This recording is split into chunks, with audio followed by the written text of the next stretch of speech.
I recently did a video about how to live a positive life, and it really helped out a lot of people. So I decided to do another one right now with even more tips. Don't just watch this and think, yeah, that sounds useful, and then not actually do it. Be sure you're actually practicing this stuff and using it in your life, all right? Let's hop right into it. Number 1, always move forward. I talk about this in my video about how to achieve your goals, and it actually applies to everything in your life. You don't want to do pointless things or think pointless things. Always move forward. Learn to eliminate useless emotions like anger and disappointment and so on. Now, if you're angry, it's because you have a problem. So just figure out the solution and do it. If you're disappointed, it's because you want something you don't have, so just figure out how to get it and get it. Don't dwell on the negative side. Always move forward. Don't replay conversations or anticipate them trying to think of a better way that you could have phrased something and all that. It's a waste of time. Eliminate all the pointless thoughts and always move forward.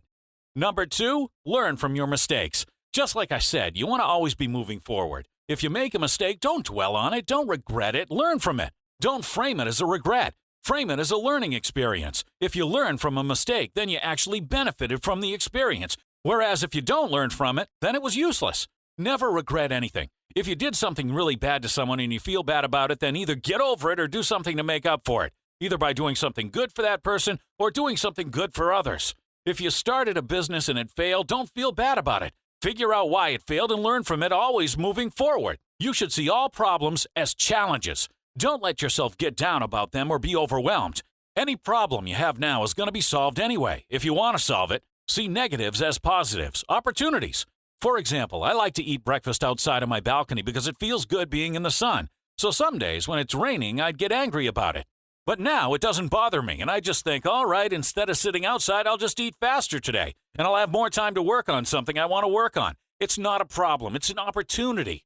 Now, of course, this doesn't mean that the only way to solve a problem is to reframe it. If you really want to sit outside when it's raining, then I could look into building a little roof over the balcony, or getting one of those retractable roofs that some restaurants have, or a waterproof umbrella, or altering my genes to turn myself into a mutant who can control the weather. Every problem you have is solvable. Number 3, do something nice for others. Now, being positive toward others, be it other people, animals, aliens, or whoever, will make you feel better as well. Usually when I talk about being positive, it's in regards to yourself and being positive toward yourself. But you should also be positive toward others because it boosts that positive state of mind. If you're negative toward others, it might not affect you as much as if you are negative toward yourself. But it's still negativity. You want to be positive when interacting with others. For example, don't say stupid things on the internet like, kill yourself, ho. Don't put people down, either to their faces or even in your own head. Just understand they're not the same as you are, and they're different people with different lives.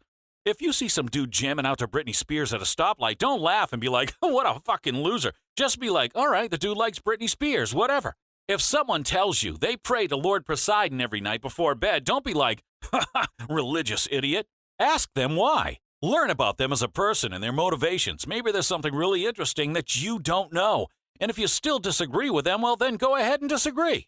There's no reason to put them down about it. This is something I'm personally still working on because even though others don't really make me angry, I still put them down sometimes. For example, if I see on the news that someone had road rage and started shooting at the other person, I think, what a fucking idiot, Jesus. And then I feel superior to them because of their stupidity. But I think it's important to realize that people are just doing the best they can. Just because you're smarter than someone or better than them in some regard, it doesn't mean that they're useless. Number 4, mini meditation. Do a little mini meditation during the day. It can be anywhere from 1 to 10 minutes. But what I like to do is this. Instead of clearing my mind, I spend about 30 to 60 seconds relaxing and calming my mind. And then I spend the rest of the time visualizing something really positive, something I really want that I'm working toward, or something I already have that I love. This will help keep you in a positive state of mind throughout the day. Now, the benefit of it being so short is that you can do it whenever you want. Once a day, 3 times a day, 10 times a day, whatever you want. You can also use this if you find yourself experiencing a negative emotion, especially over a minor annoyance. For me personally, big challenges don't really bother me since I know I'll solve them anyway. But what does bother me sometimes are small annoyances. For example, a while back it was like 1 in the morning and I'm syncing my iPod and some of the songs wouldn't sync. I spent like an hour trying different things, reaching different solutions and everything, and it still wouldn't work. And by the end of the hour, I was almost ready to throw that bitch against the wall. Remember when you played video games as a kid and you thought about breaking your controller, or maybe you did break it? You know, that's what I'm talking about. So after 10 minutes of ruminating about this bullshit, I realized what I was doing and how much time I had wasted. And I decided to take a step back and do one of these mini meditations and visualize something positive. Now, another trick you can do instead of the mini meditation is just taking a 5-minute break to play with your dog or cat or another pet or do something you like, and then go back to it. But you want the break activity to be something nice, not, for example, visiting a political blog and arguing with people about the comments. Number 5, if you find yourself getting angry or emotional about something, stop for a second and visualize someone else doing the same thing you're doing. For example, in my iPod example, I could stop for 15 to 30 seconds and visualize a dorky kid being really angry for the same reason. Being there like, oh, fuck you, iPod, fuck you, fucking piece of shit, and then smashing it with a hammer. And it'd make me laugh, and immediately I'm out of that anger, that irrational state.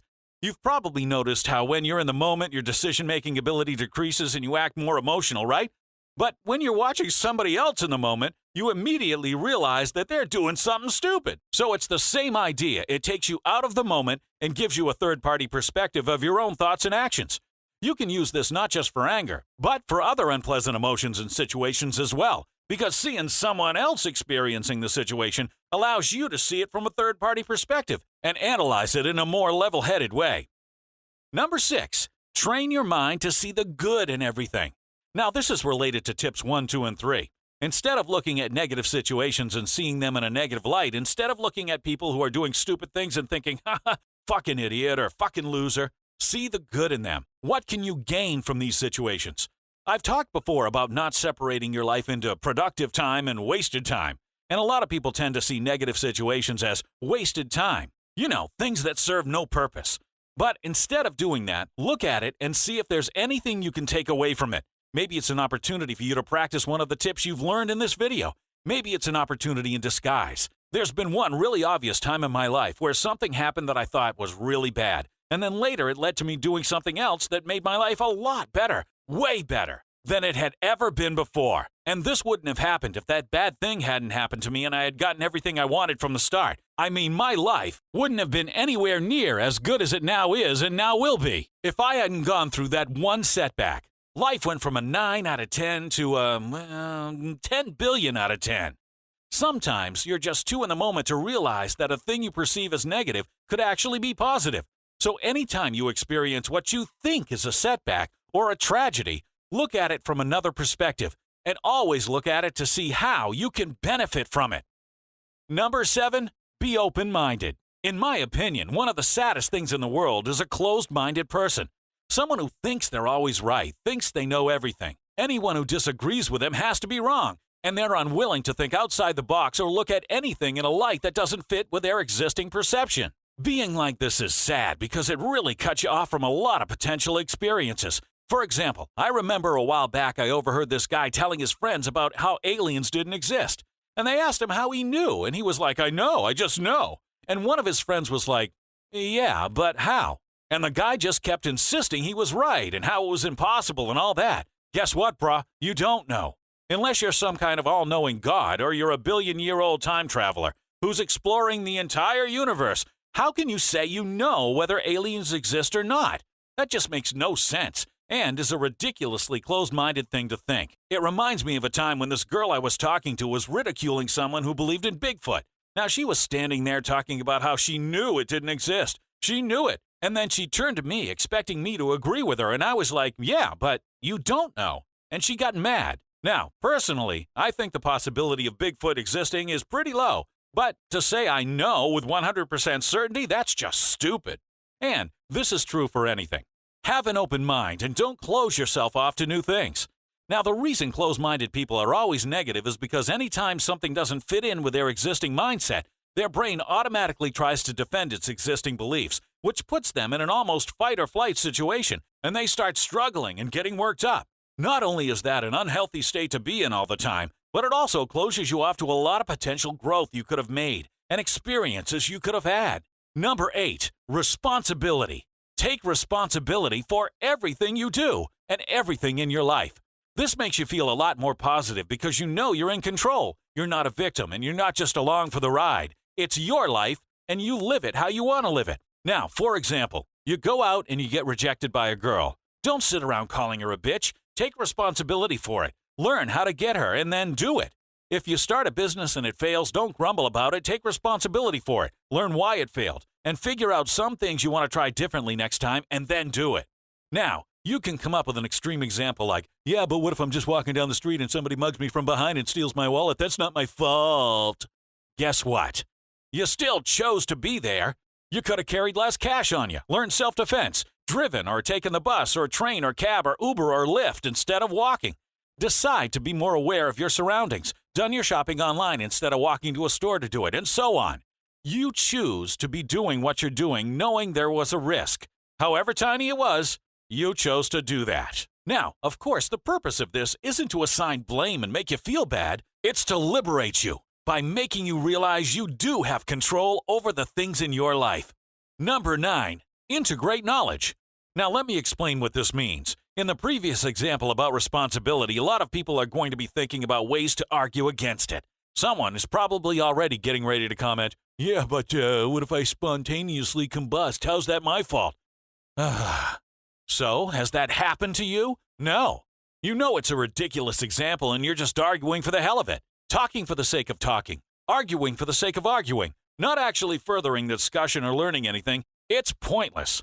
A better way to approach things is learn what you want to learn from it, assimilate it into your existing body of knowledge, and be done with it. If you hear someone talking and you think one thing they say is useful, but you don't think the rest is, then just note what you want and that's it. Sometimes when I read books, I highlight parts that are helpful to me, even if they have nothing to do with the overall point. Sometimes I'll even take specific notes completely out of context and add them to my notes in relation to something else. Don't constrain yourself. Take what you want, integrate it into what you have. Number 10, focus on one thing at a time and do it. This is something I love. Don't try to do tons of different things at once. You're working on 3 different businesses, trying to start a 4th, teaching yourself physics and biology and advanced calculus, and learning how to meditate and lift weights and play rugby and play basketball, and all of this stuff simultaneously. Now, if you do that, it distracts you from perfecting any one thing and basically just makes you pretty good at a bunch of things. It also overwhelms you and stresses you out, which leads to a less positive mindset. What I like to do now is focus on one thing, give it my all, and perfect it. This allows me to perfect every aspect of it, to be more immersed in it and do it a lot better, and it eliminates the possibility of being overwhelmed or losing track of things. Now, sure, if you're younger, it can be good to try out a bunch of different things so you can see what you like, but once you determine that, it's a lot better to put your all into that single thing. For example, someone who's in a chess club, the football club, the basketball club, the rugby team, 8 advanced classes, 3 foreign languages, and also working 2 jobs, is probably going to end up getting beaten by a guy who's only in the chess club and spends all of his time improving his chess game. Wherever you are, pick the number 1 most important thing, put your all into it, and do it. Then, once you've achieved it, you can start working on the next thing. Number 11. Make a list of the things you do in your life. Write them all down at the left, then organize them into 3 categories, positive, neutral, and negative. Here's an example on the screen of what a portion of your list might look like. Then figure out how to make the neutrals into positives. For example, if brushing your teeth is a neutral, you could use the time to think about an idea or a challenge you'd like to solve, or to visualize something cool. And now, brushing your teeth has become a positive experience instead of just a random thing you do. Or eating breakfast instead of just sitting there. You could read some science articles or whatever's relevant to your goals while you eat to use the time in a beneficial way.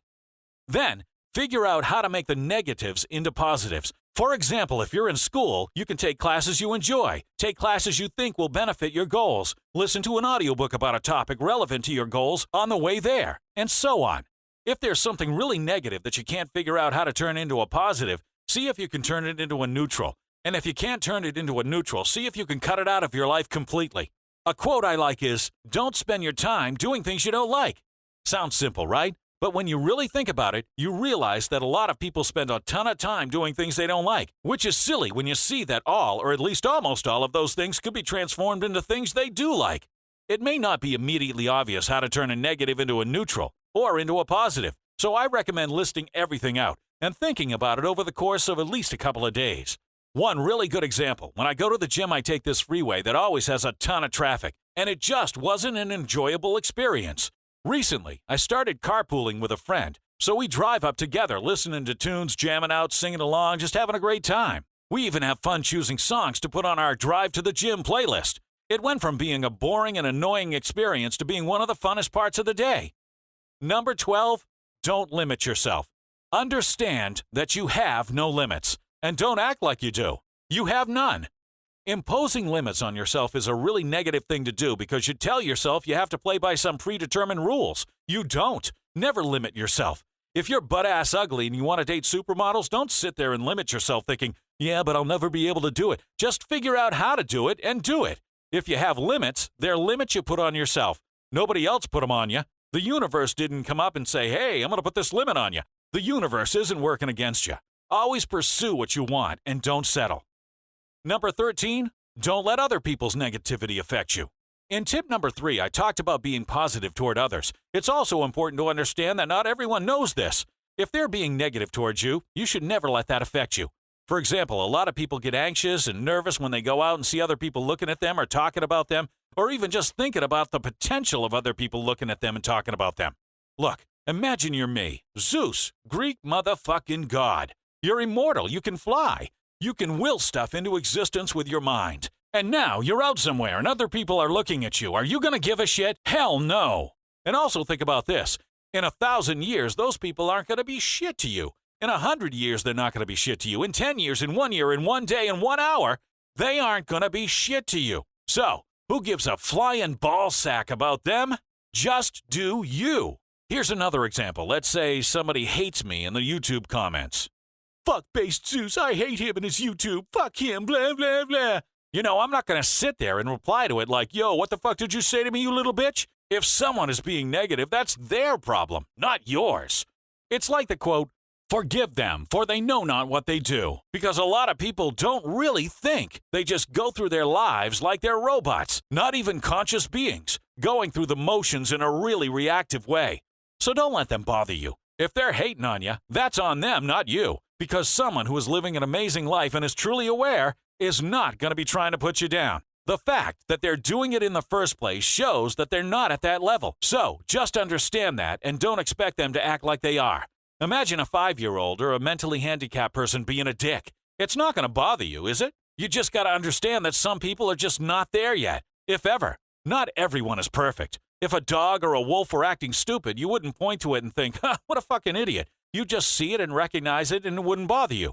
So don't look at humans and assume that they're perfect and then get all offended and annoyed when they do something that isn't. Because they're not. And you already know that. The next few things are going to be little things you can do that don't require as much of an explanation. Bonus number 1, comedy. Watch a funny TV show in the morning or read a funny comic strip before you go to sleep. Laughing is scientifically proven to make you happier. Bonus number 2, don't play out the potential arguments in your head. This is something I've done a lot, but I'm improving and catching myself. It's a waste of time. Really proving someone else is wrong is a waste of time anyway because it doesn't help you at all. All it does is work you up. And let's be serious. It's unlikely that the other person will actually learn from what you tell them anyway. Usually when someone loses an argument or a debate, they don't actually come around to your point of view. They just get defensive and angry. So don't waste your time. Bonus number 3, comfortable environment. Set up a comfortable environment for yourself at home, at your office, in your car, or wherever you spend a lot of time. If you go to school, you could hang a symbol that motivates you on your backpack. For example, at home, instead of using some dumpy old furniture, spend a little money on a nice ergonomic chair or a desk that you really like. It'll help create a better atmosphere, which will boost your positivity as well as your productivity. Bonus number 4, hire an assistant. If you can afford it, having an assistant to take care of your mundane tasks will free you up to do the things you really want to do. For example, using the iPod situation again, if I had an assistant, I would have just let him or her handle it. Avoiding mundane, trivial tasks can be a good way to boost positivity because you have more time to pursue more important things that you actually want to pursue instead of spending a lot of time running errands. Obviously, this tip isn't going to be affordable for most people, but if you can afford it, it can really be beneficial. So there you have it. I highly recommend you start implementing these things immediately. Don't put it off. Pick one and start using it today. Once you get good at it, pick another one and start using it. Really soon, you'll be living an insanely positive life, and you'll love it. Click the links on the screen to check out the 2 other videos I recommend. How to Live a Positive Life Episode 1 and How to Achieve Any Goal You Want.